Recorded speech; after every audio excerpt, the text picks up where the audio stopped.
a'udzubika min hamazati sayatin wa a'udzubika rabbi ayahdurun. Rabbi shrah li sodri wa yassir li amri wahlul 'uqdatam min lisani yafqahu qawli. Assalamualaikum warahmatullahi wabarakatuh. Alhamdulillahirabbil alamin, segala puja-puji milik Allah Subhanahu wa taala yang atas rahmat karunia kasih sayangnya. Alhamdulillah ibu dan bapak yang dirahmati oleh Allah, kajian Babu Salam yang senantiasa diridhoi oleh Allah. Pagi hari ini seperti biasa kita belajar lagi di Masjid Indah ini, di Masjid Pondok Indah ini, yang selalu saya mengulang-ulang bahwa senantiasa perjalanan kita adalah perjalanan dengan keikhlasan, penuh dengan welas asih, dan kita datang ke sini mau sama-sama belajar. Jadi saya selalu mendisklaimer bahwa saya bicara bukan mau menceramahi ibu bapak, bukan mau mentausiahi, bukan berarti saya paling tahu, paling ngerti, tetapi kita semua di sini sesama murid yang belajar sama-sama. Setuju? Setuju ya? Oke. Alhamdulillah kita pagi hari ini akan melanjutkan salawat serta salam itu juga kita lupakan, kita sampaikan kepada seluruh nabi dan rasul, wabil khusus baginda besar kita Rasulullah Muhammad sallallahu alaihi wasallam, kepada para sahabat-sahabatnya, tabi'in, pemuka-pemuka agama, wali-wali Allah, pejuang-pejuang bangsa, dan senantiasa sampai kepada kita sampai akhir zaman. Amin, amin ya Allah ya rabbal alamin. Ibu bapak sehat semuanya? Alhamdulillah. Ini agak lemes ya ibu bapak, sehat tapi ya? Oh, sehat ya. Ya. Seperti biasa wajahnya nggak boleh tegang-tegang ya. Ini wajahnya kayak mau ujian. Belum ujian, nanti 4 pertemuan lagi baru UTS kita ya, jangan lupa. Baik, kita setelah ini kalau yang baru berjumpa ya setelah Ramadan juga saya minta maaf lahir batin. Karena mungkin kemarin ada yang gak hadir di halal bihalal, minal aizin wal faizin, mohon maaf lahir dan batin. Senantiasa Ramadan kemarin menjadi Ramadan yang berbeda, bukan Ramadan yang hanya bulan pesta kuliner ya, bukan hanya upacara-upacara yang hanya mengikuti ritual dan tradisi dan kebiasaan gitu, tetapi kita sudah mulai memaknainya dengan perspektif yang berbeda. Saya rasa dari pembelajaran kita yang sudah dilakukan kita udah berapa lama ya ibu bapak, ada 10 pertemuan ada nggak ya? Lebih ya, kita udah hampir 20 pertemuan gitu. Wah luar biasa. Nah, pertama kali itu 27 Mei tahun 2023. Wah luar biasa ya. Tapi ibu bapak selama pembelajaran ada yang berubah nggak kira-kira ibu bapak? Berubah ya? Nah, kalau enggak ngapain? Dari dulu gitu, sekarang gini gitu terus ya jangan ya. Oke, setidaknya dari pembelajaran kita ada hal-hal yang lebih esensi, ada hal-hal yang lebih kita fahami, bukan hanya pengetahuan tetapi pengalaman. Baik, di dalam rangkaian kita kan sebetulnya proses mengenal diri itu nggak pernah selesai gitu ya. Dan mungkin ada pertanyaan-pertanyaan yang mungkin ibu bapak nanti perlu didiskusikan, saya sangat terbuka. Tetapi hari ini kita akan masuk ke pengantar hukum sunatullah judul besarnya. Ya, jadi sebut pengantar hukum sunatullah. Ya, sering dengar nama kata sunatullah apa dan seterusnya, nanti kita akan bahas. Buat ibu-ibu yang di depan, mangga di belakang mangga, kalau kursinya mau dikedepanin sedikit gitu boleh. Kalau mau lebih ini kan kita lebih santai ya gitu. Kayak yang penting duduknya nyaman semuanya, enak, rileks, santai, belajarnya nggak pokoknya harus nyaman lah belajarnya, gembira, itu penting. Baik, saya akan memulai dengan beberapa pemanasan seperti biasa supaya kita relate dengan kemarin-kemarin apa yang udah kita bahas. Saya izin coret-coret ya seperti biasa ibu bapak. Ibu bapak pernah dengar kata-kata sunatullah? Pernah dengar pasti ya? Pernah dengar ya? Oke, jadi kita akan masuk ke modul besar yang disebut sunatullah gitu. Sunatullah itu artinya sunnah itu hukum, hukum itu ketetapan, ketetapan itu kepastian dari Allah. Itu ya, nanti kita akan mengerti. Karena nanti kita akan membagi dua. Ada hukum Allah, ada hukum manusia gitu.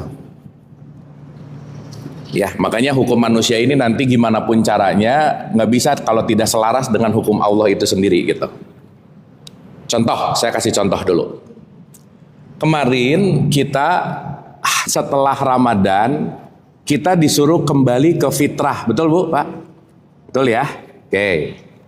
Saya review dulu sedikit supaya nanti ini jadi bahasan yang kita pahami secara utuh. Kembali ke fitrah itu sama dengan kembali kepada original atau kembali kepada keaslian. Kembali kepada sesuatu yang asli, kembali kepada sesuatu yang belum ada tempelan, kembali kepada sesuatu yang belum ada konsep, kembali kepada sesuatu yang fitrah itu adalah original gitu. Nah, sekarang pertanyaannya begini, Ibu dan Bapak.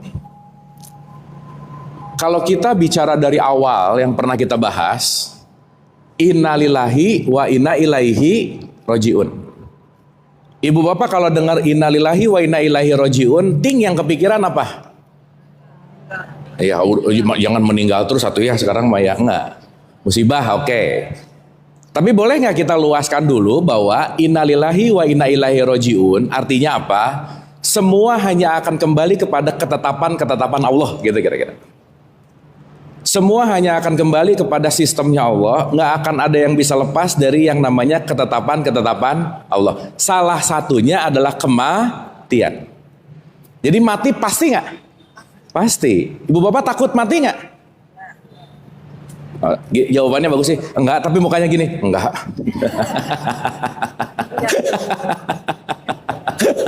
Enggak. Oh jangan dulu Bu. Kenapa Bu jangan dulu Bu? Ayo. Sekarang saya tanya, mau kita jangan dulu atau enggak? Mati pasti enggak? Pasti. Pertanyaannya, ngapain nakutin sesuatu yang pasti? Betul enggak? Betul enggak? Oke, contoh dulu sederhana nih ya. Contoh dulu sederhana. Supaya nanti kalau ngomongin innalillahi wa inna ilaihi raji'un, benar kematian ada yang meninggal innalillahi wa inna. Tapi kan yang saya cerita, rata-rata orang ngomong innalillahi itu latah gitu Bu, Pak. Pokoknya meninggal udah baca ini aja. Meninggal baca ini aja. Nggak bagus, tapi kalau itu hanya menjadi tradisi dan kebiasaan, kita tidak mengerti pemaknaannya apa gitu. Sampai sini oke? Jelas ya? Berarti kita nanti bagi dua nih.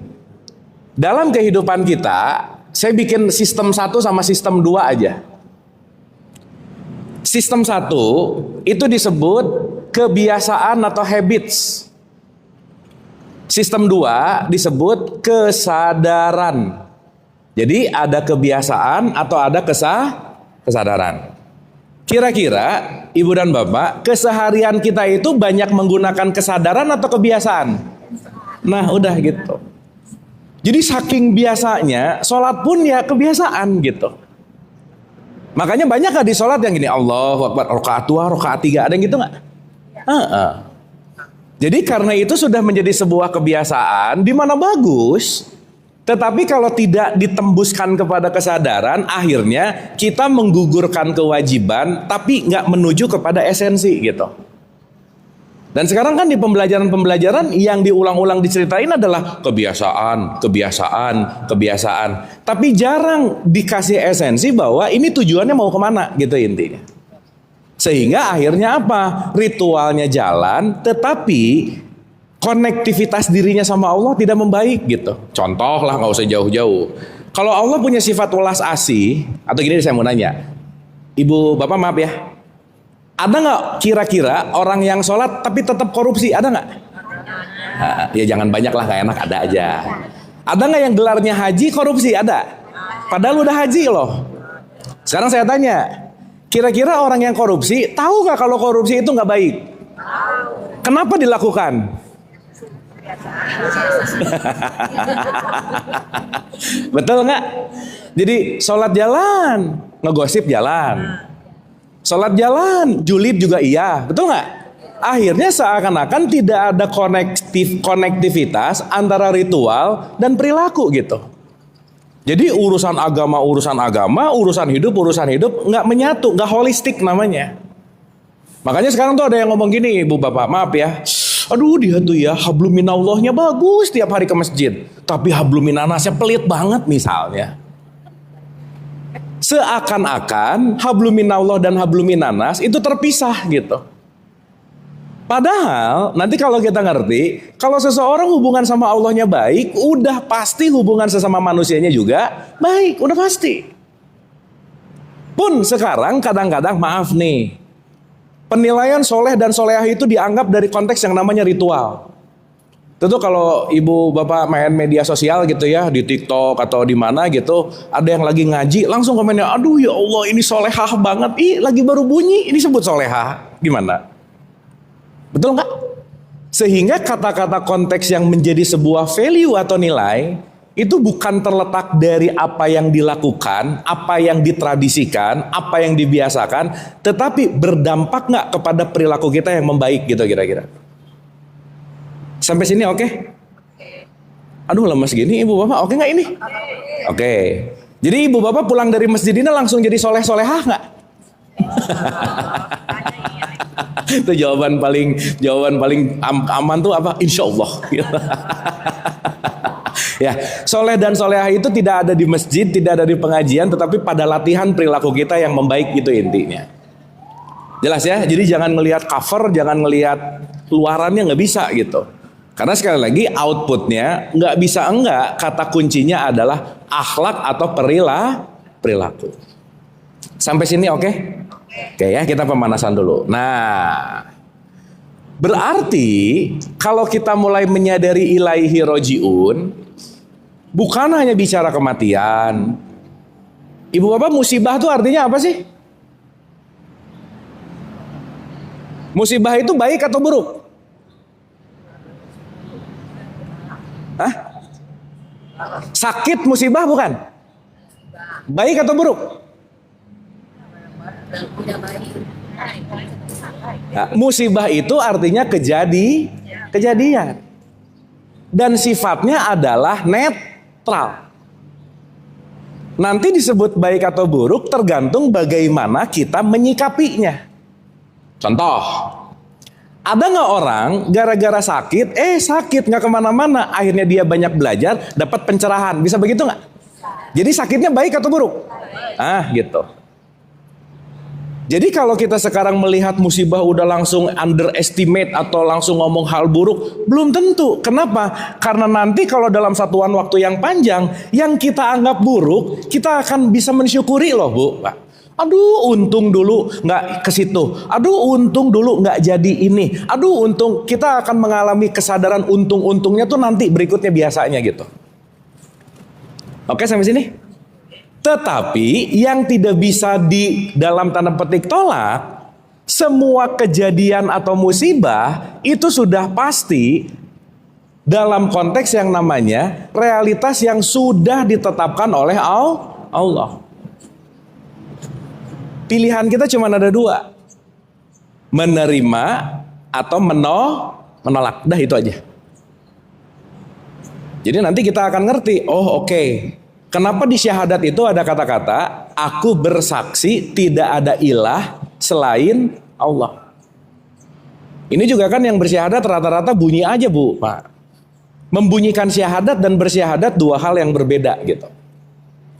Sampai sini oke? Sampai sini oke? Oke, jadi ingat, kita mau pakai beberapa variabel dulu ya. Satu, ada yang namanya kebiasaan. Nah, yang kedua nih. Yang kedua, contoh. Satu apa Ibu Bapak tadi? Dan Ibu Bapak ingat-ingat persentasenya aja ya. Habits itu 95%, kesadaran itu 5%. Jadi lebih banyak mana?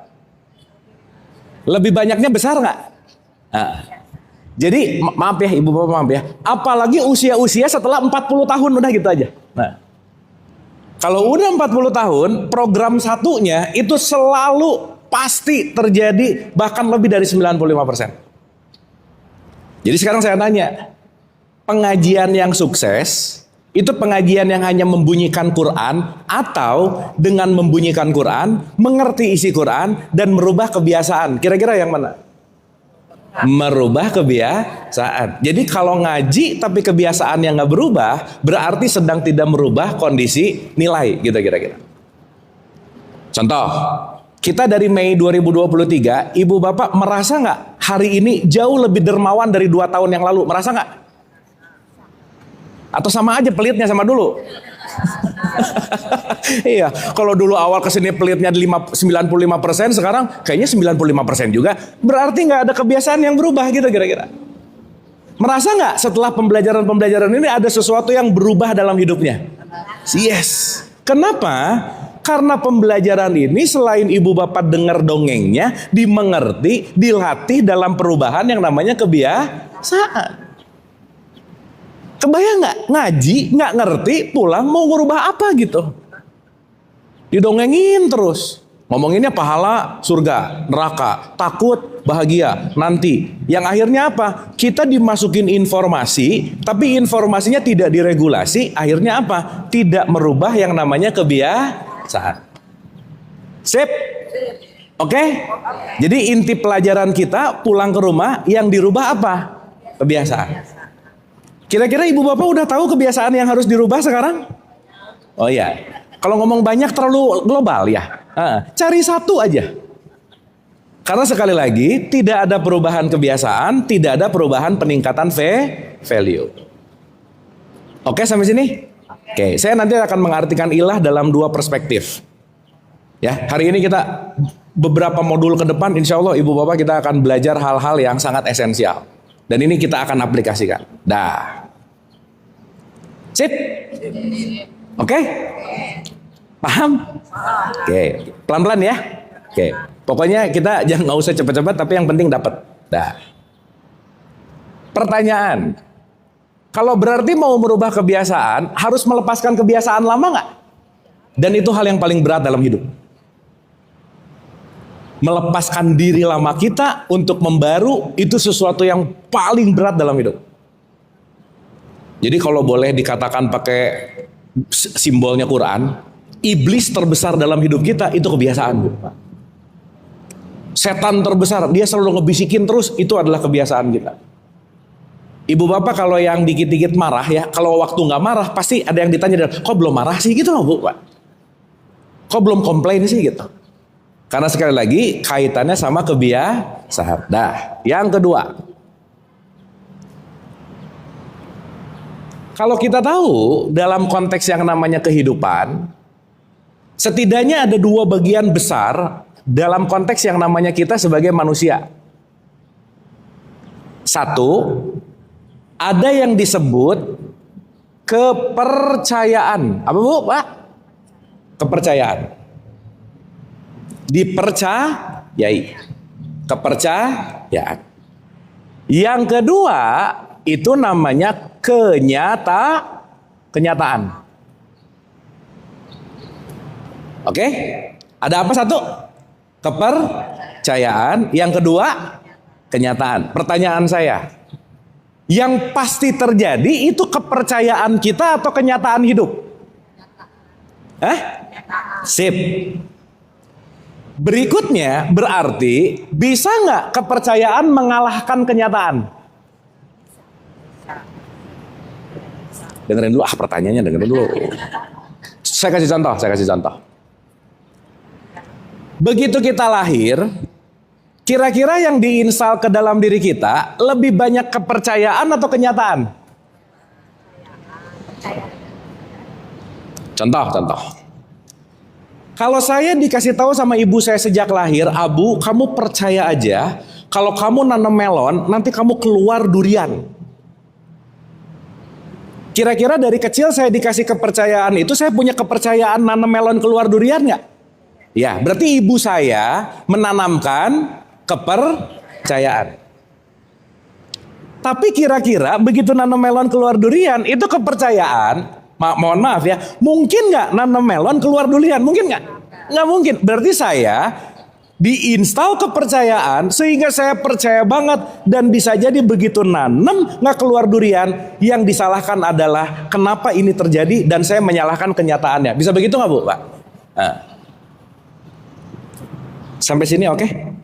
Contoh nih, kan belum tahu apa-apa. Dikasih kepercayaan, nanam melon, keluar durian. Tiap hari nanam melon, terus doa, ya Allah tumbuhkanlah durian. Udah.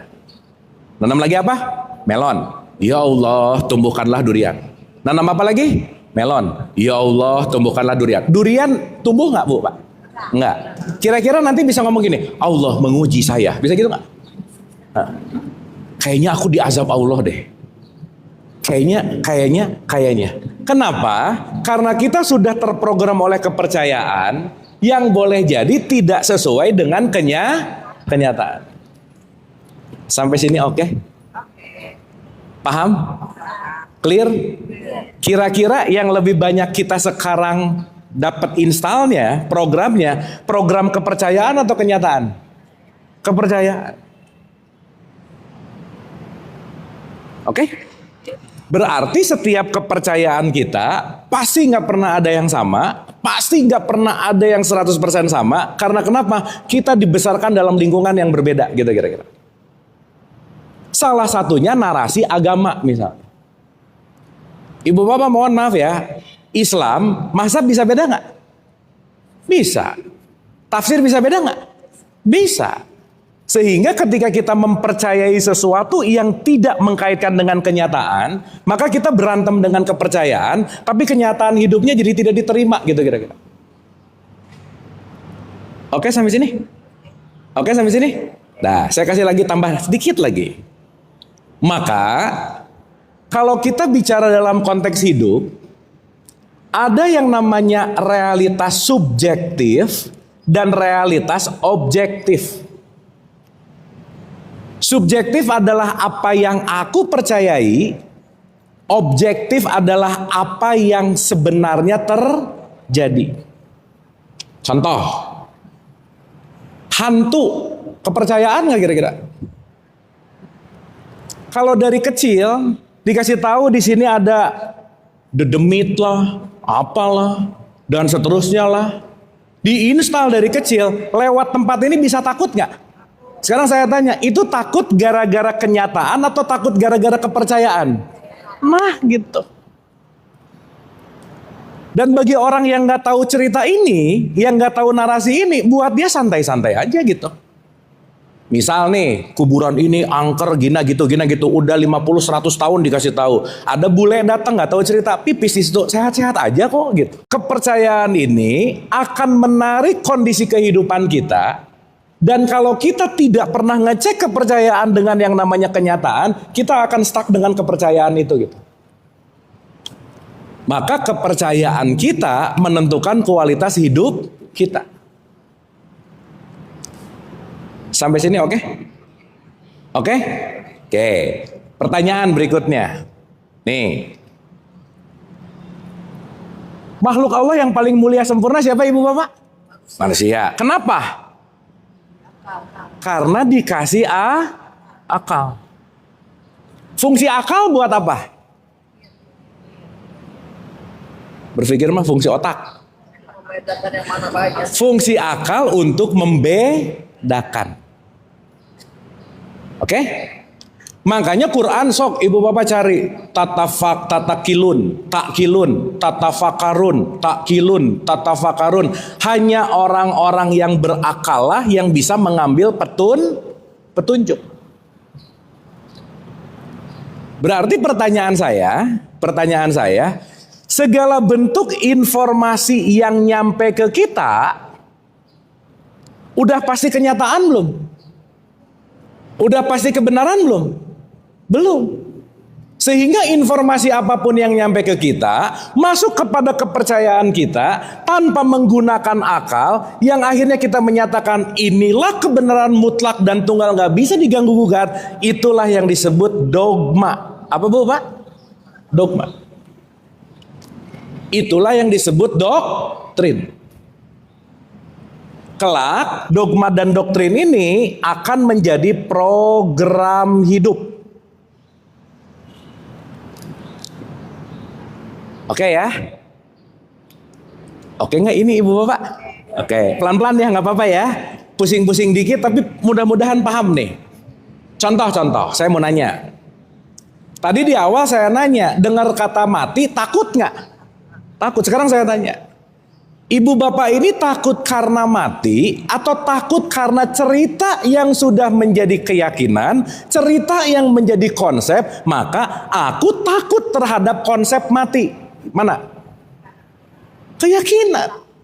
Kepercayaan. Karena ini nanti masuk kepada konteks yang namanya yakin, oh iya ya, mati itu nanti akan ada jembatan di belah 7, nanti belok dikit neraka, panas, api, install ke kita. Jadi takutnya kira-kira. Pertanyaannya, yang ngomong aja belum ngalamin masalahnya. Betul nggak? Betul nggak? Sip. Berarti berikutnya, kita ini seiring bertumbuhnya usia, informasi-informasi dogma dan doktrin ini kita penuh dengan keyakinan-keyakinan yang jangan-jangan tidak sesuai dengan kenyataan. Jadi menderita nggak hidupnya? Menderita. Karena meyakini ini, kalau nggak gini begitu, kalau nggak begitu begini, dan seterusnya. Padahal kenyataannya belum tentu seperti itu gitu. Sehingga jangan-jangan kita, maaf ya, menjadi korban keyakinan yang justru tidak sesuai dengan kenyataan. Sampai sini oke? Sampai sini oke? Nah, satu lagi aja. Dan sistem kepercayaan keyakinan inilah nanti akan menimbulkan yang namanya ekspektasi.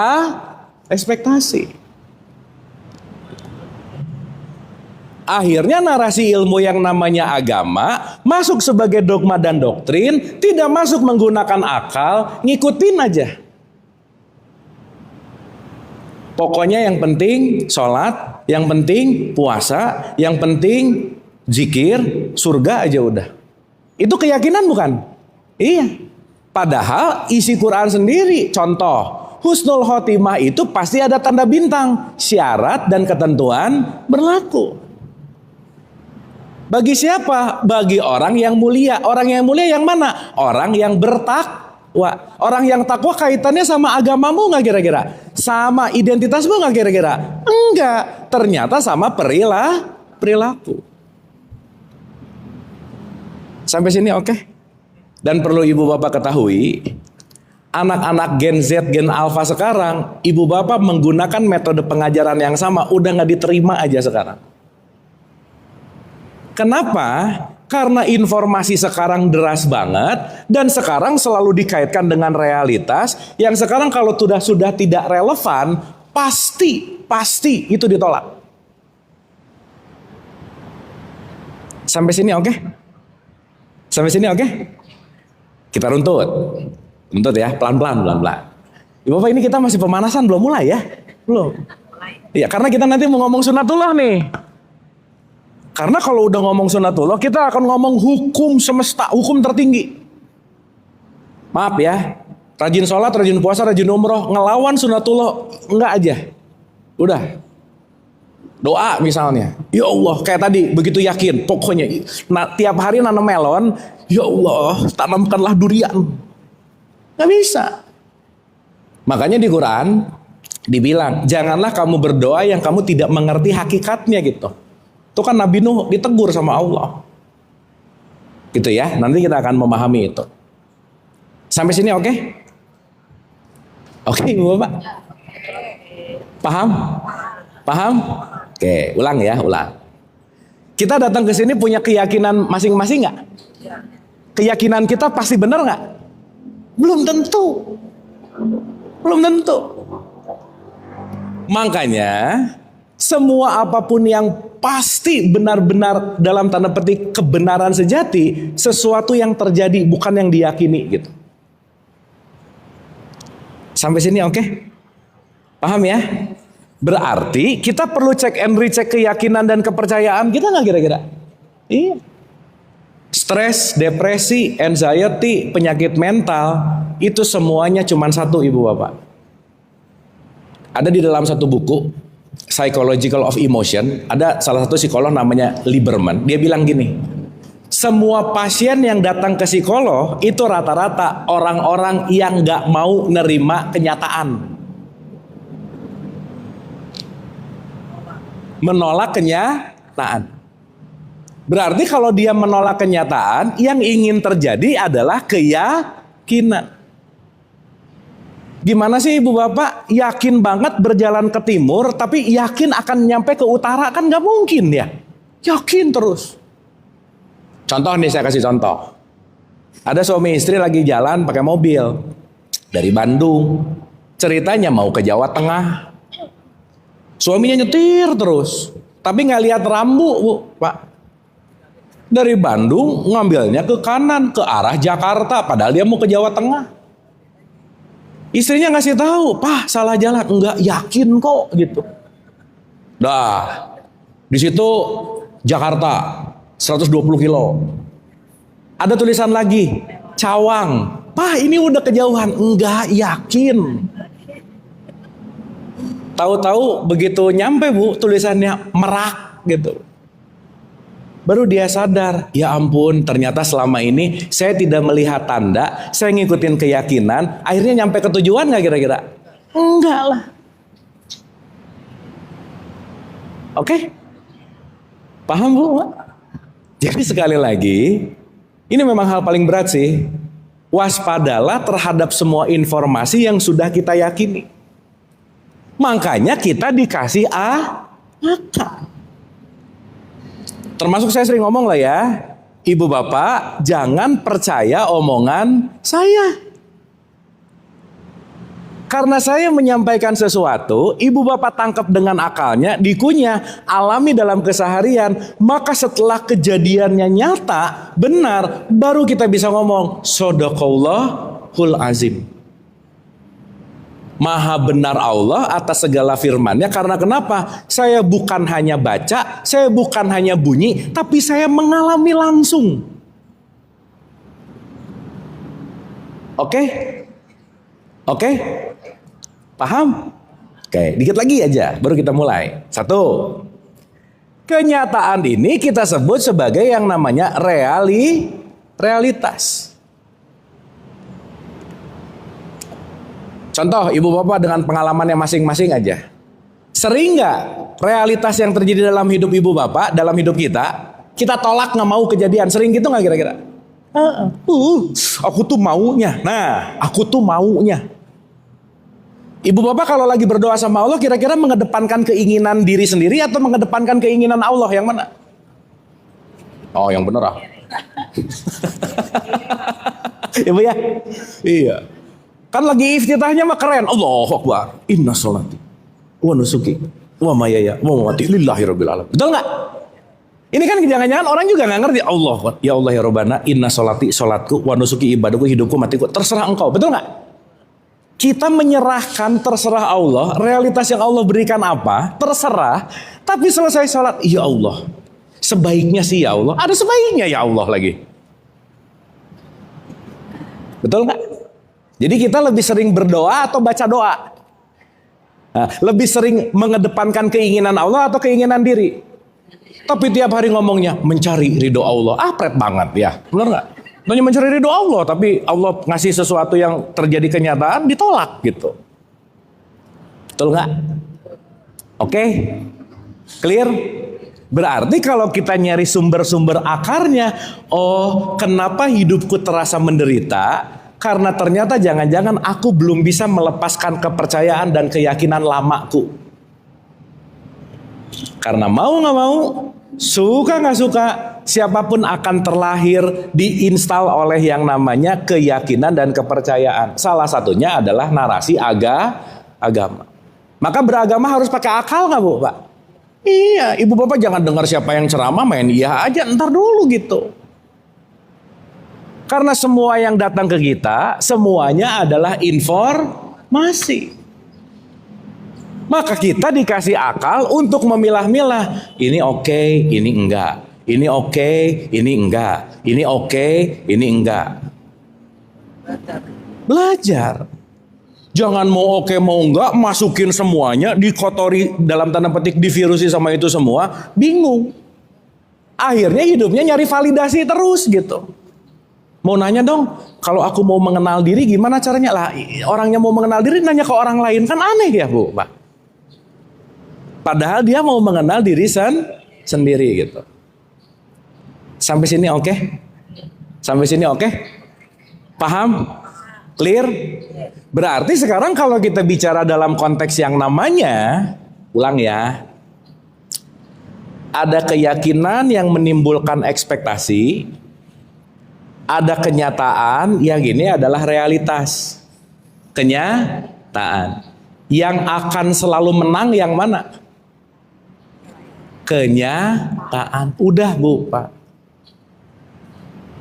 Maka semua sekarang informasi yang sekarang ibu bapak dapat di pengajian, jangan-jangan hanya dalam bentuk baru tahu. Baru apa? Tahu. Tapi belum mengalami. Sama kayak tadi, tahu korupsi nggak bagus, tapi tetap korupsi nggak? Tetap, karena ranahnya baru sini. Maka orang yang banyak tahu belum tentu banyak mengalami. Sekarang saya tanya, yang paling esensi kira-kira ketika kita tahu atau ketika kita sudah mengalami? Udah ngalamin. Makanya nomor satu dalam Islam gak ada aku tahu selain tidak ada ilah selain Allah. Gak ada aku tahu di situ. Tapi aku apa? Bersaksi. Berarti pertanyaannya, yang kita tahu perlu langsung disaksikan nggak? Hah? Contoh. Ibu bapak sekarang ini pembelajaran untuk tahu atau untuk bersaksi sekarang? Tahu dulu informasi ini. Oh, ibu bapak pulang dari sini dapat informasi. Oh iya, ada kepercayaan, ada ini. Oke, tahu. Pulang dari sini penuh pengetahuan nggak? Yes. Tapi kalau pengetahuan cuma disimpan gak dialami, berubah nggak habits tadi? Enggak. Kalau saya tanya, arti takwa apa ibu bapak? Menjalankan semua perintah, menjauhi larangan. Itu sudah mengalami atau sudah mengetahui? Tahu, jangan-jangan belum mengalami. Oke, sampai sini. Jadi ada orang sekarang tahu banyak ayat, tahu banyak Quran, tahu banyak hadis, itu baru dalam konteks yang namanya pengetahuan. Belum tentu hidupnya selalu menyerahkan diri kepada yang namanya keyakinan. Mohon maaf ya, akhir-akhir ini berita, ada nggak justru orang-orang yang tahu agama melakukan pelecehan misalnya? Ada nggak? Ada. Berarti pengetahuannya belum dialami dalam kehidupan, sehingga apa? Nomor satu ke nomor duanya belum berubah gitu kira-kira. Makanya Allah nggak pernah bilang orang yang paling mulia adalah orang yang khatam Qur'annya sering. Nggak ada Bu, Pak. Orang yang paling mulia adalah orang yang sholatnya rajin. Nggak ada. Kenapa? Khatam dan sholat jembatan menuju orang yang paling mulia adalah orang yang paling takwa, berbuat, perilaku. Makanya ingat-ingat ya, ini ada 5 hukum atau 5 pilar Islam. 1, baik. 2, benar. 3, indah. 4, damai. Dan yang kelima, membebaskan. Nanti kita bahas satu-satu. Makanya 5 poin ini setidaknya kita aplikasikan dalam kehidupan. Sampai sini oke? Sip? Udah diam-diam gini, oke nggak ini? Paham? Dapat ya? Nah, kan pengajian jarang diajak mikir gini Bu, bener nggak? Didongengin mulu, pokoknya. Akhirnya tidak menciptakan akal yang berfungsi. Kita ngedengerin dongeng seakan-akan dongeng ini paling bener gitu. Makanya ketakutan mati karena sering didengerin dongeng mati itu menakutkan gitu kira-kira. Nah, singkat cerita, berarti kalau kita mau membuat hidup value lebih baik, cek keyakinan dan kepercayaan kita di masa lalu. Jangan-jangan 5, baik, benar, indah, damai, dan membebaskan. Ini pilar Islam ada di sini nanti. Setidaknya kita akan membahas ini dalam beberapa pertemuan ke depan. Makanya baik dan benar itu disebut ma'ruf. Maka berbuat baik dan benar disebut amal soleh. Bukan hanya baik tapi juga benar, bukan hanya benar tapi juga baik, tepat guna gitu kira-kira. Contoh. Berbuat baik bagus nggak Bu, Pak? Bagus, tapi di surat 35 ayat 37 ada kalimat gini. Orang udah berbuat baik tapi teriak-teriaknya di neraka misalnya. Terus dia bilang, ya Allah kembalikan aku ingin berbuat baik yang berlainan deh. Artinya apa? Dia berbuat baik menurut mau-maunya. Contoh, ini saya sering pakai analogi ini. Kalau ada orang jatuh ke sumur, mau berbuat baik, ngasih uang atau ngasih tali? Tali. Berbuat baik ngasih 500.000. Nggak butuh uang, butuhnya tali gitu. Paham ya? Maka nanti kita penting untuk berbuat kebaikan itu tetap menggunakan akal. Makanya baik dan benar. Make sense gak? Masuk akal gak ini? Sip? Nah, at least masuk akal dulu baru ngerti gitu. Kalau gak masuk akal susah Ibu Bapak. Dah, kalau gak masuk ke sini rata-rata udah yakin aja. Bener sih gak salah. Tapi yuk sekarang kita mulai ranah alurnya adalah menggunakan akal gitu. Supaya gak main main oke, main amin gitu. Tapi gak ngerti isinya apa gitu. Gimana Bu? Ya akhirnya betul kata Ibu. Pokoknya, katanya. Sok Ibu Bapak ya yang punya anak atau cucu Gen Z nanti disuruh, nah kamu sholat ya. Ada pertanyaan, emang mah kenapa sih aku harus sholat? Susah, kalau nggak ngerti ini susah jawabannya. Udah nggak bisa sekarang, udah pokoknya harus wajib, kalau nggak kamu dosa. Dosa itu apa mah? Nanti kamu masuk neraka. Neraka emang di mana? Pusing Bu. Tapi kalau jawabannya at least menggunakan konteks masuk dulu ke akalnya, maka ajaran-ajaran ini akan berkembang. Menjalankannya bukan karena dogma dan doktrin, tapi karena kesadaran. Dulu kita diajarin pakai akal nggak kira-kira? Enggak. Udah pokoknya aja. Makanya anak-anak yang kritis tuh agak-agak repot gitu. Takut sama ibu bapaknya. Gitu. Ibu bapaknya produk dari mana? Produk dari mewariskan keyakinan gitu. Sampai sini oke Ibu Bapak? Clear ya? Jadi sekali lagi hati-hati sama keyakinan. Makanya maaf ya Ibu Bapak ya. Kalau ada orang lain ngajak orang lain yang lain untuk gini, kalau ada seseorang ngajak orang lain ngikutin keyakinannya, berarti dia kurang yakin terhadap keyakinannya gitu. Makanya ngajak-ngajak. Dan kalau rese sama keyakinan orang, berarti dia juga kurang yakin gitu kira-kira. Sip ya? Makanya kata Quran di surat 22:67 dibilang masing-masing umat ada syariatnya, ada jalannya, udah nggak usah ribut urusan jalan gitu. Karena masing-masing punya jatuh tempo kesadarannya sendiri-sendiri yang nggak bisa dipaksain gitu kira-kira. Oke?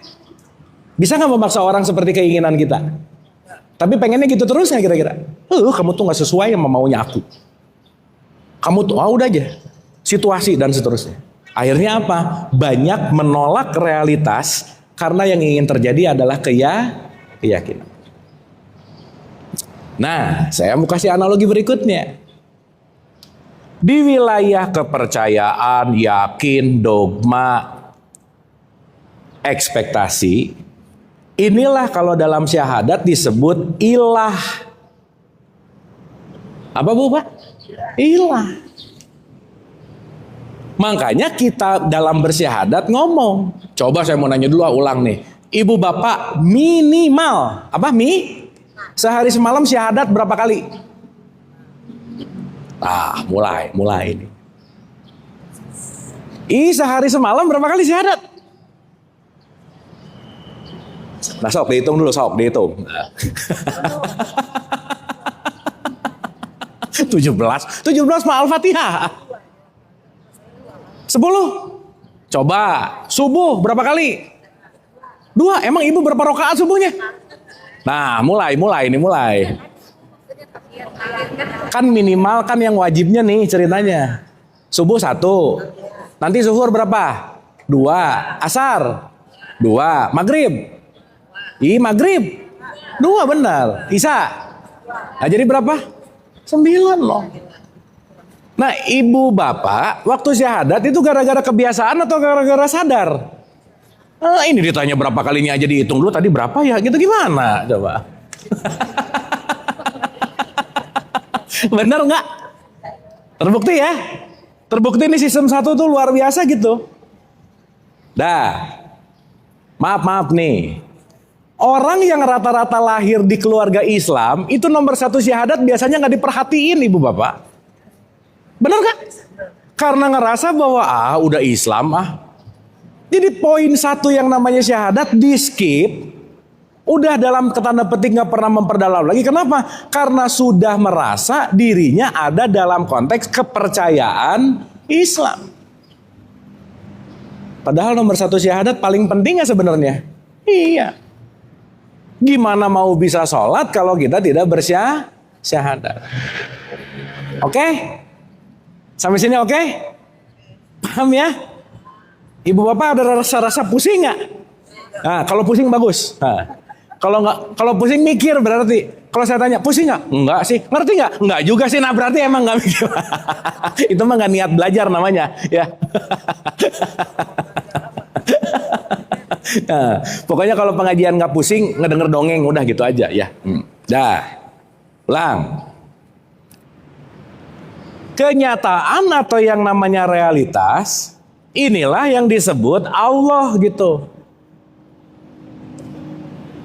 Karena nanti kalau kita ngomongin la ilaha illallah, tidak ada ekspektasi apapun karena yang akan terjadi hanyalah realitas.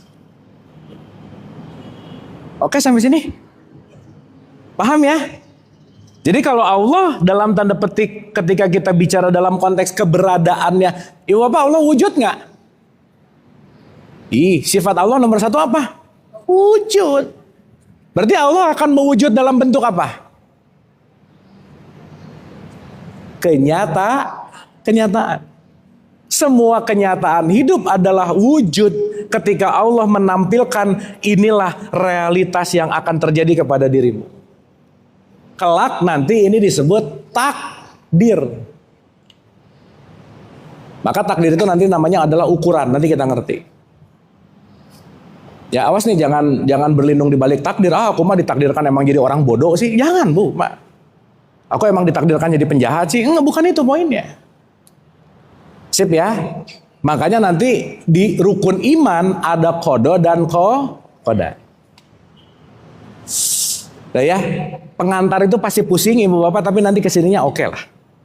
Setidaknya ibu bapak selesai pengajian ini, 1, banyak apa yang disimpan di sini berat, lepas semuanya.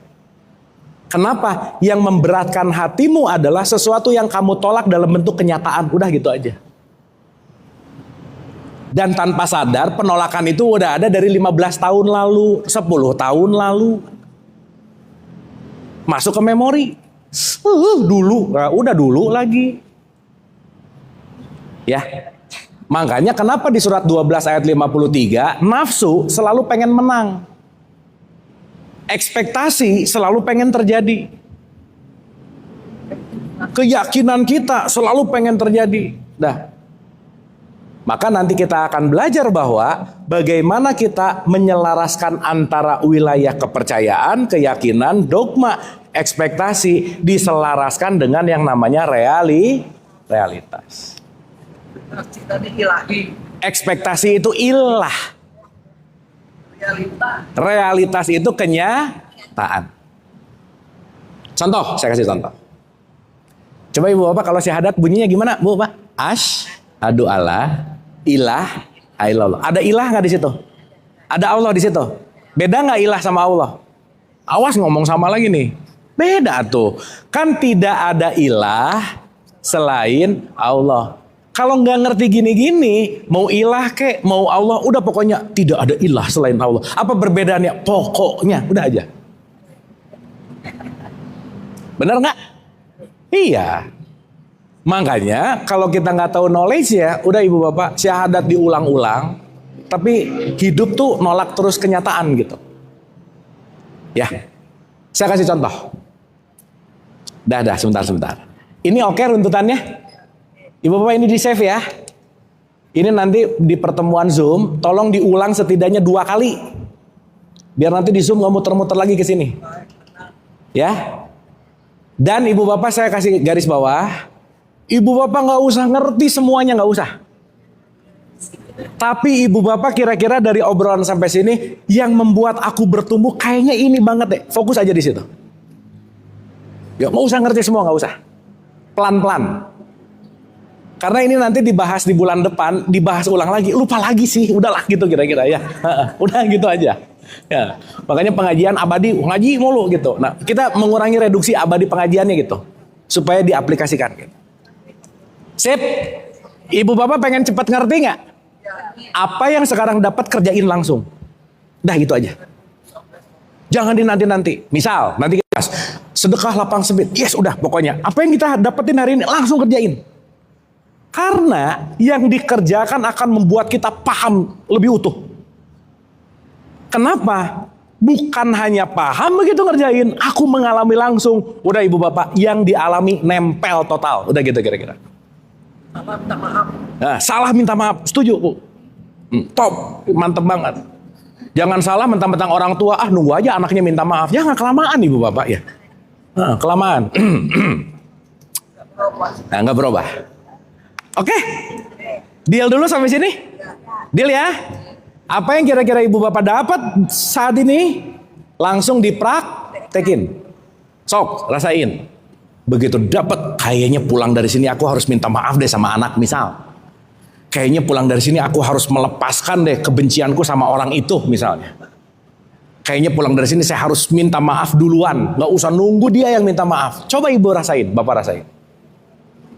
Itu akan change a lot, itu akan berubahnya luar biasa. Gitu. Sip? Oke? Paham? Nah, contoh, saya kasih contoh dulu. Satu lagi, kita ulang, baru mulai. Ya, pelan-pelan. Ingat, begitu kayaknya aku yakin, tar dulu. Kenyataannya apa nih?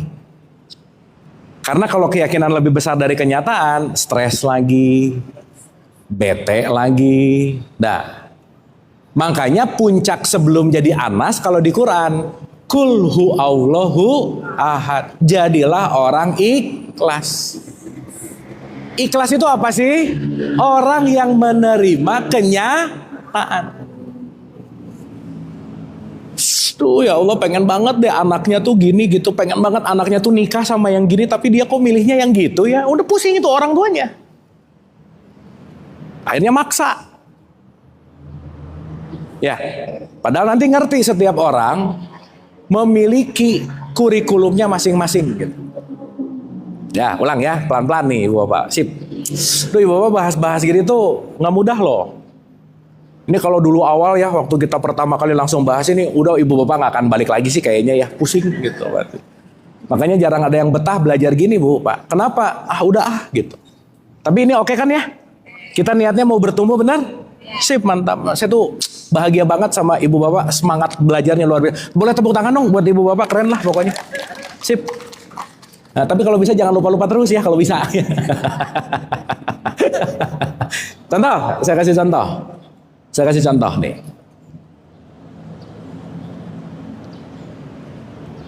Misal, aku punya keinginan. Ibu masih ingat masalah hidup kita apa? Keinginan gak kejadian. Ibu bapak keinginannya banyak gak? Sip. Udah berarti siap-siap banyak kecewa, udah gitu aja. Keinginan makin banyak, tingkat kekecewaan juga makin tinggi. Tapi bukan berarti jangan punya keinginan, bukan. Ya. Antara keinginan dan kenyataan. Keinginan tadi apa? Ilah. Kenyataan itu Allah. Jadi kalau dalam perspektif tasawuf nih, menyembah Allah artinya menerima kenyataan. Jadi Ibu Bapak maaf ya, orang yang rajin ke masjid, Allahu Akbar, pasti menyembah Allah nggak kira-kira? Belum tentu. Sholatnya rajin, tapi kenyataannya ditolak mulu. Makanya disebut fawailul lil musolli. Celakalah orang yang sholat, ritualnya rajin, tapi kenyataan hidup ditolak terus gitu kira-kira. Ibu Bapak kalau lagi sakit sedih nggak? Sedih. Sedihnya itu gara-gara sakitnya atau gara-gara nolak sakit? Nolaknya, nggak nerima. Ya aku tuh pengennya sehat. Ya. Nah. Ini saya pakai analogi ulang-ulang ya. Anggap ibu bapak mau dagang. Pengennya, ekspektasinya, mudah-mudahan besok laku 100 biji. 100 itu keinginan atau kenyataan? Berarti tadi keinginan namanya ilah. Berarti ilahnya 100 nih. Besok ibu bapak dagang. Buka gelar. Lakunya 10. Jujur. Kalau ibu bapak pengennya 100, lakunya 10, ibu bapak akan atau bakal bahagia atau bakal sedih? Nah, berarti kalau sedih namanya kafir. Nah, kafir itu adalah tertutup dari kenyataan. Bisa nggak dia tiap hari ngaji, puasa, umroh, dan lain-lain. Tiap realitas hidupnya dia ngeluh terus. Kafir nggak dia? Kafir. Jadi kafir bukan urusan identitasnya apa. Simple. Aku nerima realitas atau tidak gitu. Sampai sini oke? Jadi jangan-jangan kalau ada orang yang mengkafirkan orang lain, justru yang mengkafirkan jauh lebih kafir dari yang dikafirkan. Jadi ibu bapak mohon maaf ya, ini kita supaya jujur-jujuran. Banyak nggak yang kita tolak dalam kehidupan? Berarti banyak nggak kekafirannya? Ya udah nggak usah mengkafirkan orang gitu, stok kafir kita juga masih banyak. Betul nggak? Tapi diinstal keyakinan, orang yang kafir adalah orang yang begono, begini, begitu, begitu, begitu. Orang yang kafir adalah yang begini, begitu, begini, begitu, begitu.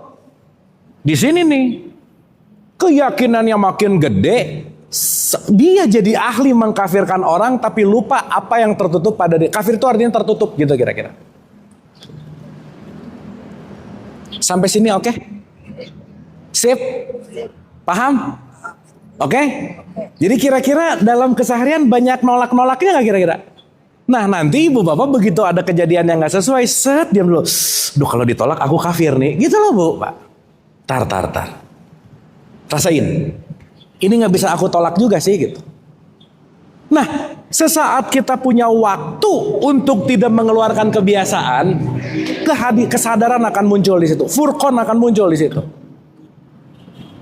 Makanya kita tidak mengulang-ulang kebiasaan.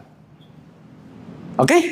Nah, kalau pengennya 100, besoknya dapat 10. Dan begitu ngitung 10 terus, alhamdulillah ya Allah, dengan perasaan bahagia. Itu dia baru namanya Islam gitu. Karena artinya Islam itu berserah diri kepada Allah. Allah itu artinya realitas. Maka kalau aku nerima realitas, disitulah yang disebut inna dina indallahil Islam. Tidak ada yang terbaik kecuali kamu, saya, kita menerima kenyataan hidup. Sampai sini oke? Jadi sekarang ada nggak orang yang KTP-nya Islam tapi banyak menolak realitas hidup? Ada nggak?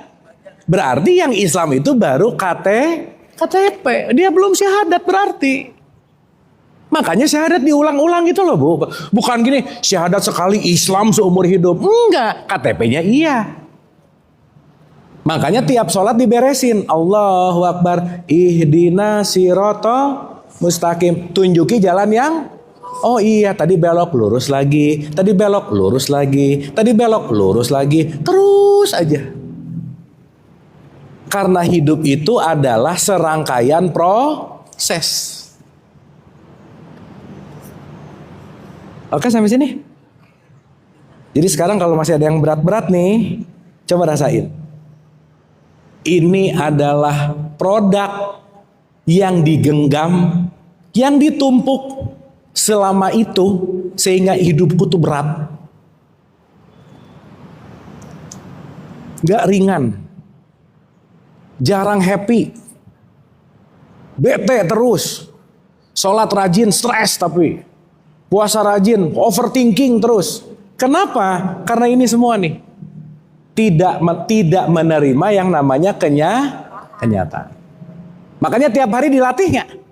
Ini bentar lagi. Allahu Akbar. Oh, oke. Latihan Allahu Akbar. Allahu Akbar. Salam damai. Dah, latihan lepas. Chaos lagi. Latihan lagi. Chaos lagi. Latihan lagi. Maka ritual adalah serangkaian latihan. Ujungnya kita bisa menerima realitas. Ya, keterbukaan. Oke, Ibu Bapak. Ntar ini tuh diam-diam tuh lumayan tambah ngerti atau tambah bingung yang mana ini? Tapi dapat ya? Dapat ya? Supaya nanti kita ngerti, oh oke, ya Allah, kenapa sholat itu penting banget. Duh ya Allah, kenapa puasa Senin Kemis itu penting banget. Ternyata bukan wajibnya harus, saya perlu. Karena dengan latihan-latihan itu kita jadi punya ritual. Dan ritual itu jadi ajang latihan kita untuk melatih menerima yang namanya kenyataan. Oke? Sip. Nah, kesimpulan besar.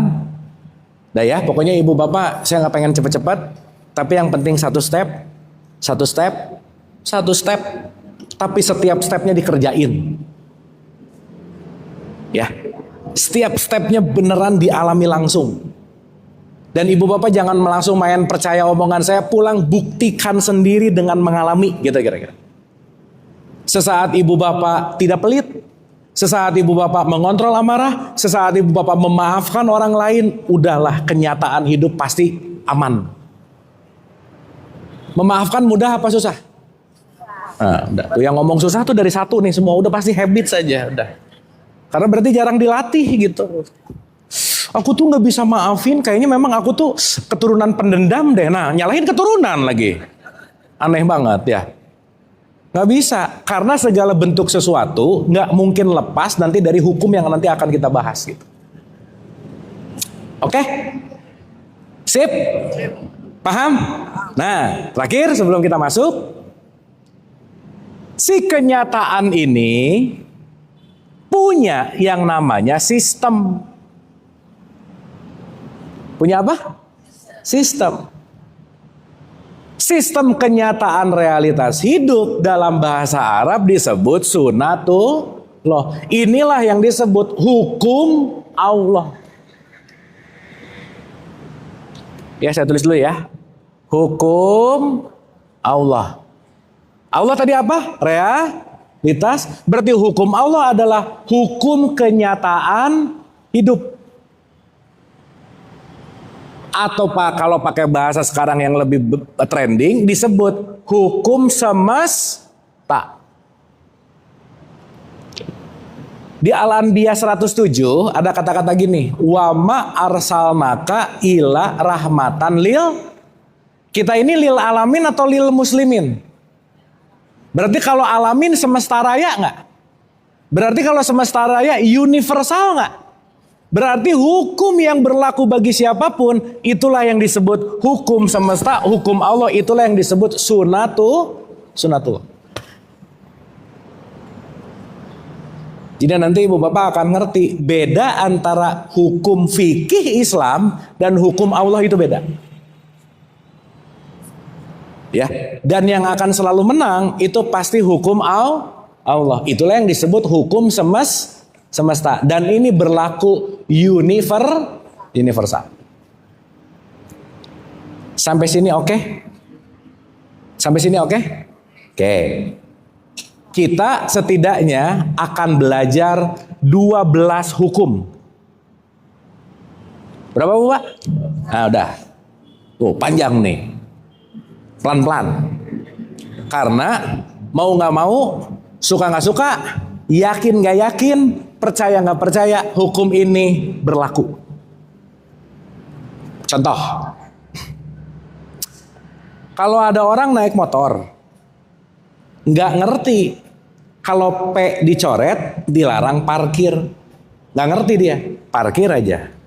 Ada polisi, ditilang nggak? Ditilang nggak? Kenapa dia ditilang?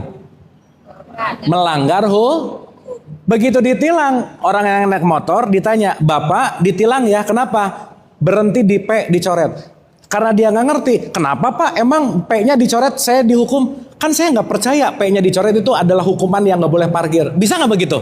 Nggak bisa. Hukum adalah hukum, mau percaya atau tidak, pasti terjadi. Sampai sini oke? Jadi kalau sekarang ada orang ngomong, Allah menghukum saya. Bukan gitu poinnya. Saya yang tidak sesuai dengan hukum Allah. Allah mah nggak pernah menghukum, Bu, Pak. Ibu bapak hidup ada ujian nggak? Yang menguji siapa? Dia ngomong Allah lagi. Yang menyebabkan musibah siapa? Aku. Ujian datang dari siapa? Aku. Kenapa? Karena aku tidak taat sama hukum Allah. Sip. Nah, oke. Jadi nanti kalau ada ngerti gini mas, aduh ini nih, ada hukum yang aku langgar nih.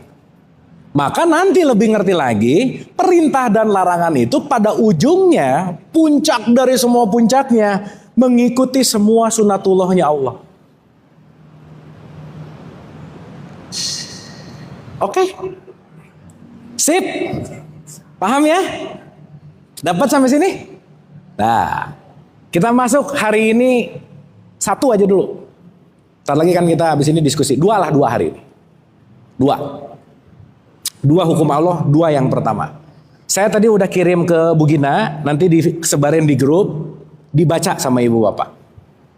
Setidaknya ngerti dulu, tahu dulu, itu yang akan kita bahas. Siap ya? Oke, nomor 1.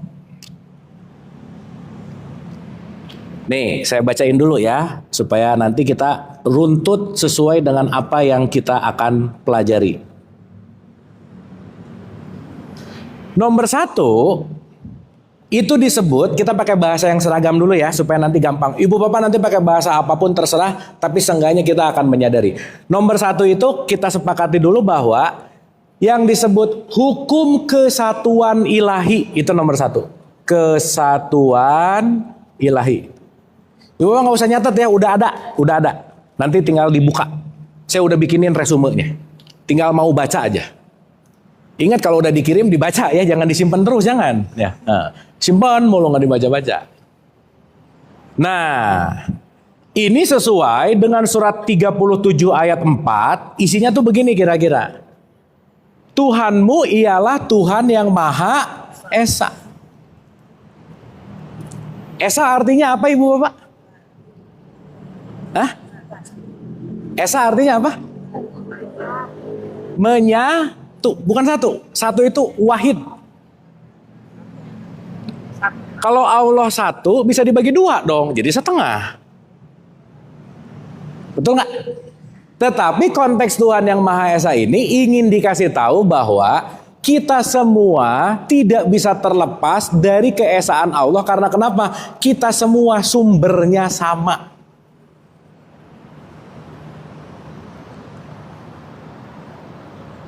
Di surat 57 ayat 3, dialah yang awal, dialah yang akhir.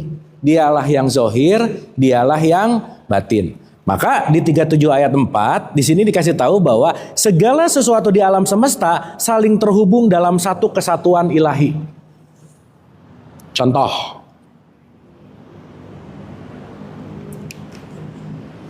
Ibu bapak, mari kita sadari satu hal. Allah itu meliputi nggak? Yes.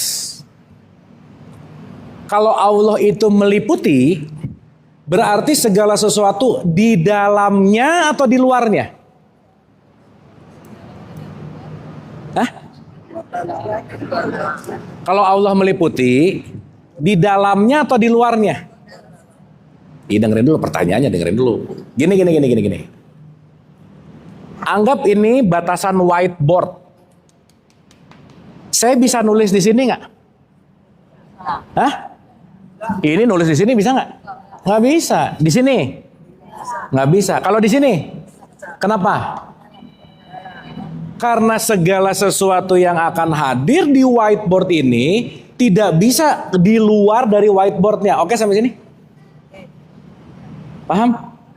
Berarti ada nggak tulisan di luar whiteboard? Nggak mungkin.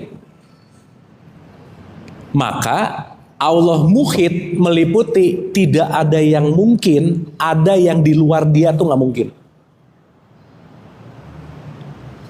Sampai sini oke? Oke? Maka nanti ada kata-kata, kemana saja kamu menghadap, di situ wajah Allah. Sekarang saya tanya, nih supaya gampangannya. Di sini, semasjid raya ini, posisi kursi bisa dirubah nggak? Posisi mimbar bisa dirubah nggak? Posisi ini pembatas bisa dirubah nggak? Yang tidak bisa dirubah yang mana? Ruangan. Kita ada di dalam ruangan atau di luar ruangan? Maka Allah adalah yang meruangi segala sesuatu. Sampai sini oke? Paham?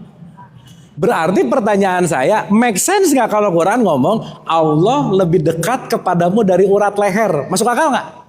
Kenapa? Gimana mau nggak lebih dekat? Orang kita selalu ada di dalam Allah. Jadi Allah jauh apa dekat? Dekat atau dekat banget? Kenapa? Karena meliputi. Contoh. Pelan-pelan ya, pelan-pelan nih. Supaya nanti ibu bapak begitu ngomong Allahu Akbar, dapat rasanya gitu.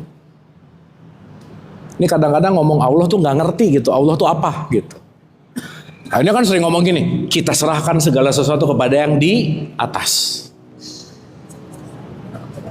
Ya. Jadi seakan-akan Allahnya ada di mana? Di atas, jauh. Pertanyaannya, gimana Allah di atas kalau dia meliputi? Makanya dia tidak pernah mungkin berpisah dengan makhluknya, nggak mungkin. Sampai sini oke? Jadi mencari Allah adalah mencari hal yang paling dekat nggak? Iya, tapi karena kita sibuk sama yang jauh mulu tuh, yang dekat-dekat jadi nggak terasa gitu. Paham ibu bapak? Sip ya? Ulang. Berarti kalau gitu, innalillah semua berasal dari dia, semua diliputi oleh dia, semua esensi hidup ini, sumbernya dia nggak kira-kira? Iya. Cuma nanti penamaan kepada dia aja yang masing-masing peradaban beda-beda, masing-masing kelompok beda-beda. Udah, itu hanya membicarakan tentang nama. Makanya kalau dalam tasawuf itu ada Allah sebagai asma nama, ada Allah sebagai sifat, ada Allah sebagai af'al, ada Allah sebagai zat gitu misalnya. Nanti kita bahas ini. Tapi seenggaknya informasi dulu nih. Tidak akan ada yang pernah jauh dari Allah karena kenapa? Kita selalu ada di dalamnya.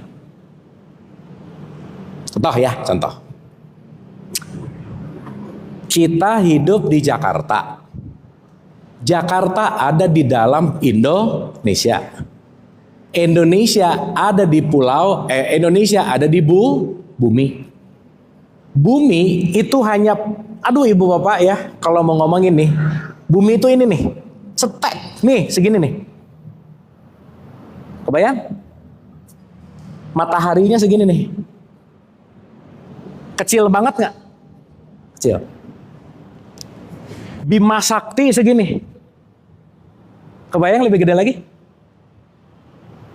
Dan ada 200 juta bintang kayak bumi, triliunan kayak matahari, kayak bumi, dan ini masih besar lagi. Yang kita ketahui, yang bisa kita gambarkan dalam semesta itu baru 4%, ibu bapak.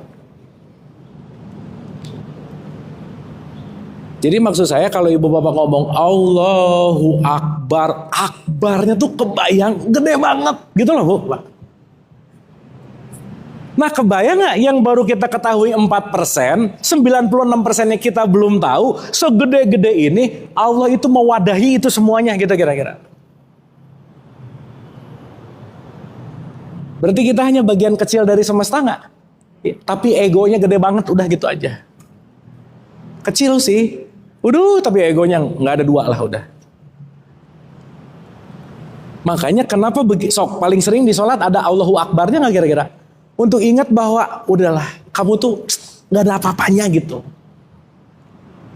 Jadi semakin Allahu Akbar itu semakin humble, semakin nothing, semakin iya ya, udahlah.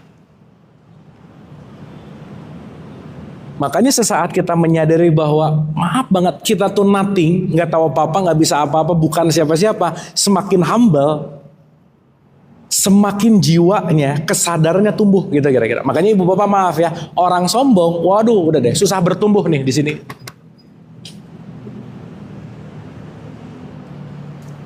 Sampai sini oke? Sip. Berarti semua yang hidup ditiupkan dari percikan Allah nggak kira-kira? Iya. Berarti nanti kalau ibu bapak udah mulai nyadar, ngerti, ngelihat siapapun, ya ampun isinya dia sama isinya saya sama ya. Tapi karena nggak ngerti gini, mentang-mentang dia tukang sapu misalnya, mentang-mentang dia tukang parkir gitu misalnya, maaf ya, kita melihat dari status sosial, alah, udahlah.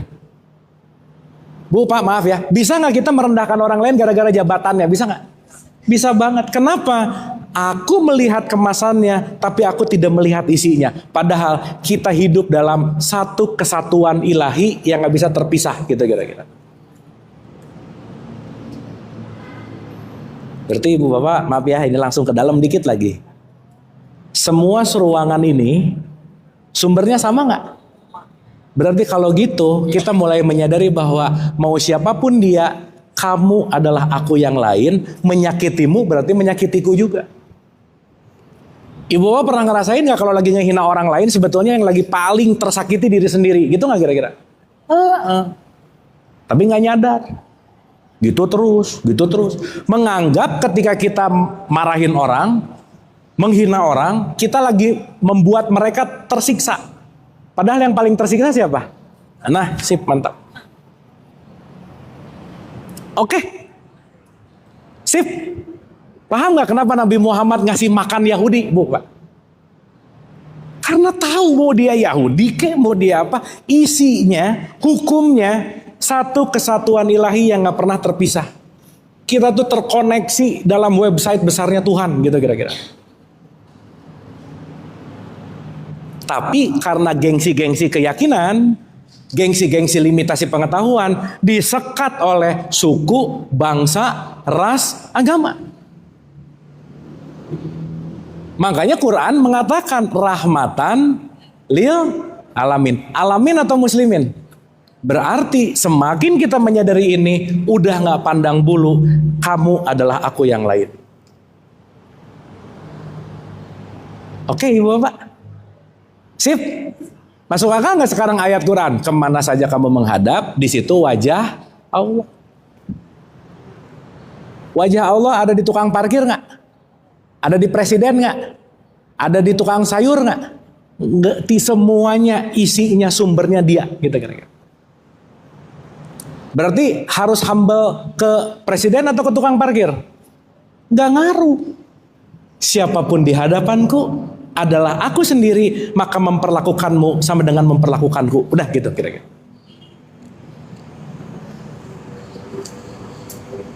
Ini hukum gak Bu, Pak? Hukum. Mau siapapun, agamanya apapun, kepercayaannya apapun, udah aja. Pasti kejadian. Jadi ibu bapak sekarang kalau mau julid sama orang, diam dulu. Julid sama dia, ngejulidin diri. Nggak jadi, gitu loh Bu, Pak. Kalau mau ngegosipin orang, tahu nggak? Ngegosipin dia, ngejelekin aku juga. Nggak jadi, gitu kira-kira. Jadi ada remnya nggak kira-kira? Nah, remnya kadang-kadang gimana ya? Blong. Kenapa? Rem yang blong itu diakibatkan oleh yang namanya habits. Oke? Dapat ya? Nanti ini kita perdalam. Yang kedua, Ibu Bapak. Nih yang kedua. Satu apa? Hukum kesatuan ilahi, bahwa kita semua diwadahi oleh Allah, semua ada di dalam Dia, semua adalah percikannya, semua adalah zatnya. Yang kita lihat hanya perbedaan tampilannya. Udah ingat itu baik-baik.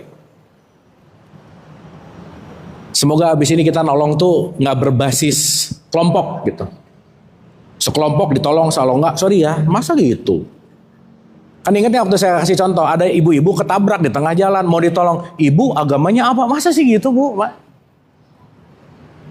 Mau nolong nanya agamanya dulu. Kebetulan Islam, oh sesama. Ditanya lagi, ibu NU Muhammadiyah, pusing lagi. Kalau nggak sekelompok nggak mau nolong gitu. Ya, dapat? Clear? Nah, yang kedua kita bahas hari ini dua dulu aja. Jadi yang pertama, the law of oneness atau disebut hukum kesatuan ilahi. Ingat kata kuncinya, hashtagnya, kamu adalah aku yang lain. Menyakitimu, menyakitiku, menolongmu, menolongku. Perlakukan siapapun seperti aku ingin diperlakukan. Titik. Mudah-mudahan dengan menyadari ini tingkat nyebelin kita berkurang gitulah ibu bapak ya. Dah. Karena saat kita nyebelin sebetulnya kita lagi menyebalkan untuk diri sendiri. Udah gitu inti. Oke? Oke sampai sini? Nah, yang kedua.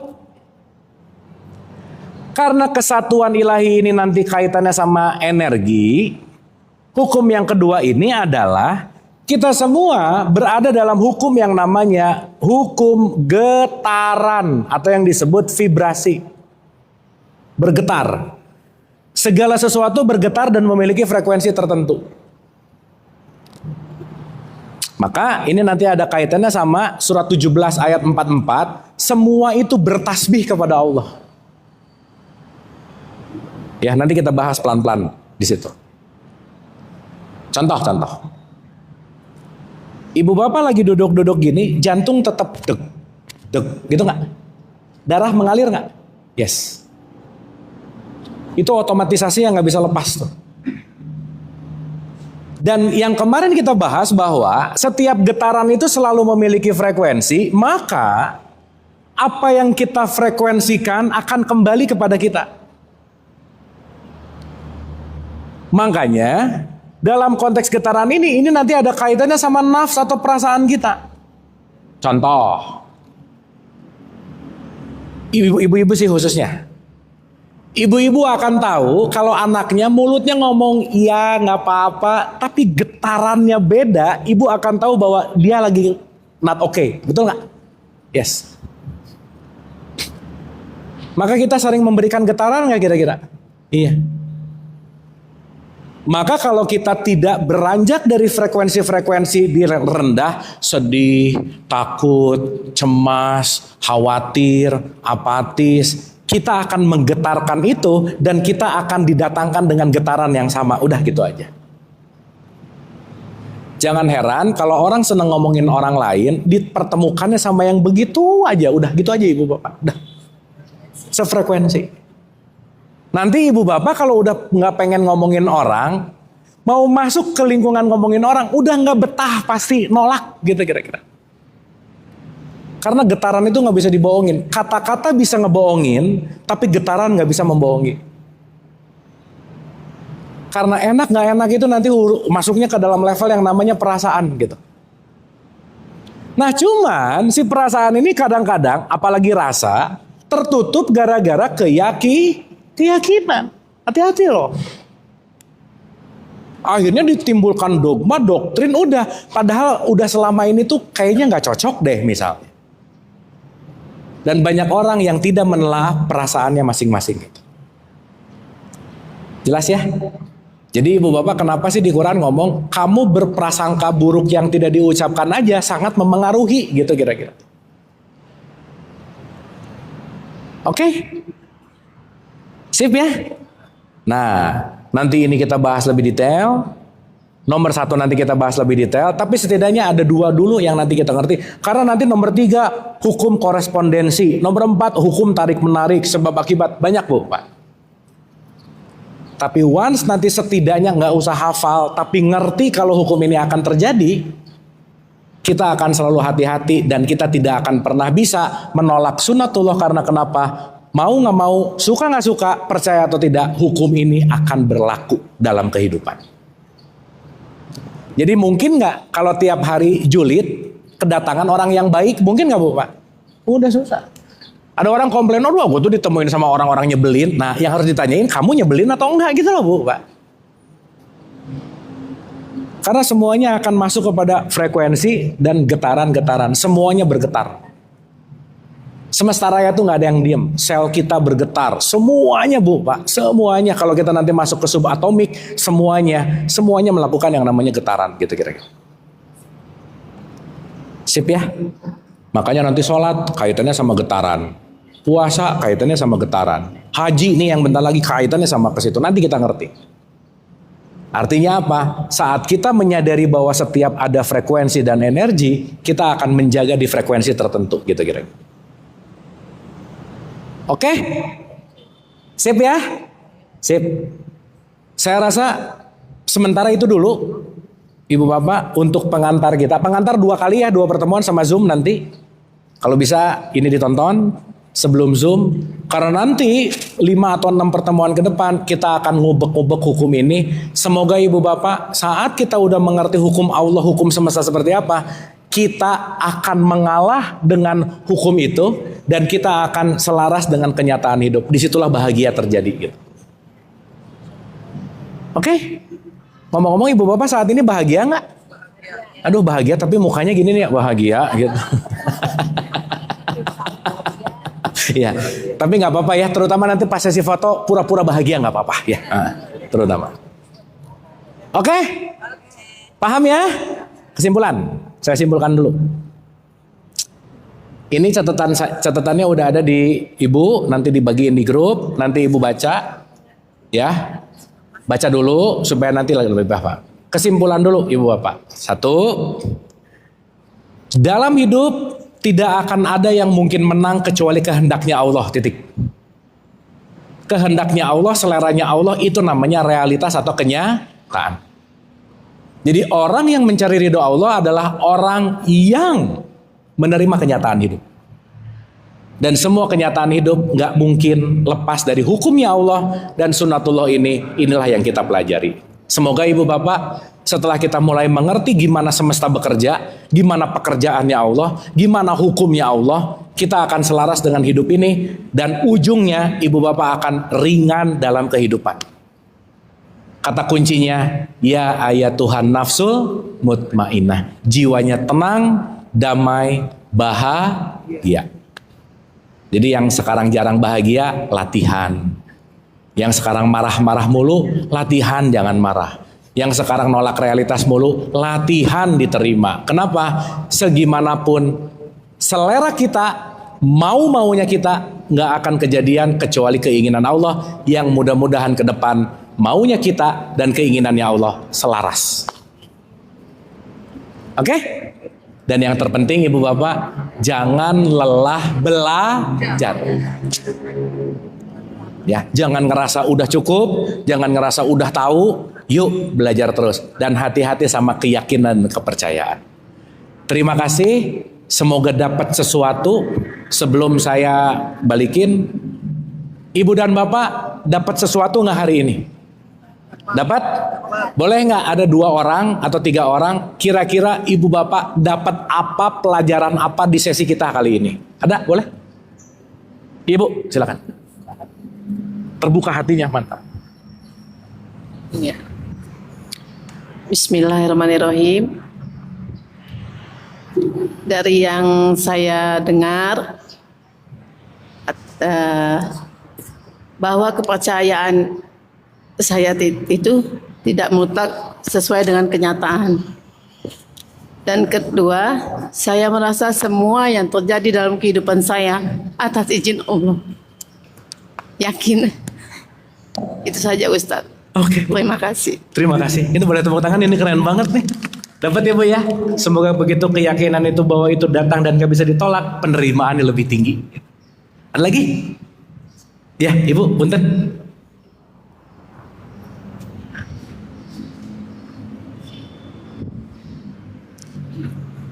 Ya betul Kang Abu. Belajar itu tidak ada batasannya. Nggak, saya sedih karena rupanya kita cuma 4% ya. Segitu kecilnya gitu loh. Itu sedih benar rasanya. Ya itu apa, getaran-getaran itu betul. Tetapi barusan yang kehujat ke hati itu, ya Allah, cuma 4% yang kita tahu di titik yang 4% itu. Berarti kan terlalu kecil kita itu. Ya itu aja. Ya, makasih Bu. Semoga kita semakin menyadari dan paham bahwa begitu Allahu Akbar tuh kita tuh sekecil apa sih gitulah kira-kira. Dan saat kita sadar kita kecil kan mungkin akan menurunkan tingkat kesombongan, ya benci, karena ya udah we are nothing gitulah kira-kira. Baik, satu lagi boleh mungkin? Ya, silakan Mas. Oh ya, dari bapak-bapak satu ya. Bismillahirrahmanirrahim. Assalamualaikum warahmatullahi wabarakatuh, Pak. Yang ingin banget saya garis bawahi di sini juga adalah terkait dengan kebiasaan dan kesadaran. Dimana selama ini kita ngejalanin hidup itu hanya karena kita terbiasa menjalankannya. Tuh. Tapi kita nggak tahu esensinya ngejalanin itu tuh apa. Pengen banget ngomong ini ke semua banyak orang yang saya temui gitu ya. Karena dia ngejalanin Islam berdasarkan apa yang dia tahu, karena dia terbiasa aja. Tuh. Tanpa dia mau cari tahu esensinya apa. Dan sejauh ini dia selalu merasa ya udah itu yang benar menurutnya. Gimana cara ngebukain pintu hati itu supaya dia mau menerima ini gitu. Mau akhirnya dia masuk ke dalam suatu wilayah di mana dia mencari tahu esensi dari kebiasaannya itu apa.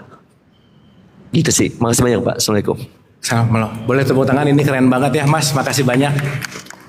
Itulah Mas yang kita perlu sadari. Tidak ada kuasa kita untuk merubah keyakinan orang. Tidak ada kuasa kita untuk mengajak mereka, karena semua pertumbuhan kesadaran sesuai jatuh temponya masing-masing gitu. Disitulah PR kita dan seni hidup gitu. Bagi orang yang tidak mau terbuka, dia akan tertutup. Bagi orang yang tidak mau berubah, dia tidak akan berubah gitu. Itulah kenapa tidak ada yang bisa merubah apapun kecuali diri kita. Dan prosesnya adalah bagaimana kita terus-menerus menumbuhkan diri. Makanya ingat ya, ini ada 2 rumus kunci Ibu Bapak. Dalam hidup pakai 2 rumus kunci ini aja. 1, turunkan ego. Yang kedua, belajar memaklumi orang lain. Udah gitu. Karena kalau orang gak mau terbuka, tidak ada yang bisa membuat dia terbuka gitu kira-kira. Gitu Mas sementara. Nanti kita bahas satu persatu. Terima kasih. Baik Ibu Bapak, alhamdulillah ya, ini refleksi kita hari ini seru-seru. Dan mudah-mudahan ini bukan hanya jadi penambah pengetahuan, tetapi menjadi sesuatu yang kita aplikasikan dalam keseharian. Sekali lagi, jangan lupa setidaknya ini ditonton 2 kali sebelum pertemuan yang akan datang, karena kita akan menyelami sunatullah dalam kurun waktu yang lumayan lama gitu kira-kira. Kita tutup dengan doa sebentar, santai dan rileks. Al-Hadiniyah, Al-Fatihah, Auzubillah. Bismillah. Iyyaka na'budu wa iyyaka nasta'in. Shiratal ladzina an'amta 'alaihim.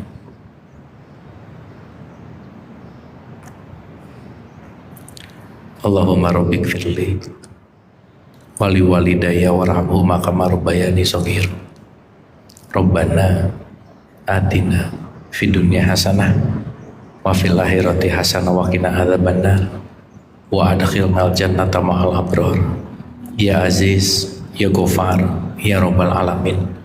Subhana rabbika rabbil izzati amma yasifun, wassalamun ala mursalin, walhamdulillahi rabbil alamin. Amin. Ibu Bapak hatur nuhun, semoga bermanfaat. Saya minta maaf lahir dan batin. Wabillahi taufiq wal hidayah. Assalamualaikum warahmatullahi wabarakatuh. Assalamualaikum warahmatullahi wabarakatuh. Jazakallahu khair Kang Abu Marlo. Ya, hari ini ada sesuatu yang sudah sekian 2 tahun ya Kang Abu ya. Dan tadi saya tuh kenapa sedih sekali ya. Kita di satu titik yang hanya 4%, tapi Allah kasih kita surga. Terus kita tidak mau mengejar itu dengan sungguh-sungguh, sombongnya luar biasa kan ya. Itu tadi saya astagfirullahaladzim, ya Allah, segitu besarnya kasih sayang Allah ya. Kecil sekali kita begitu dikasih sesuatu sama Allah, pilihan surga, Bu, Masya Allah. Itu sih. Mudah-mudahan kita semua termasuk hamba-hamba yang beruntung di dunia, dalam barzah dan akhirat.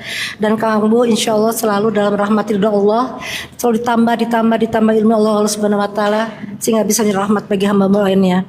Amin amin. Billahi taufiq wa hidayah. Wassalamualaikum warahmatullahi wabarakatuh. Waalaikumsalam warahmatullahi wabarakatuh. Hatur nuhun.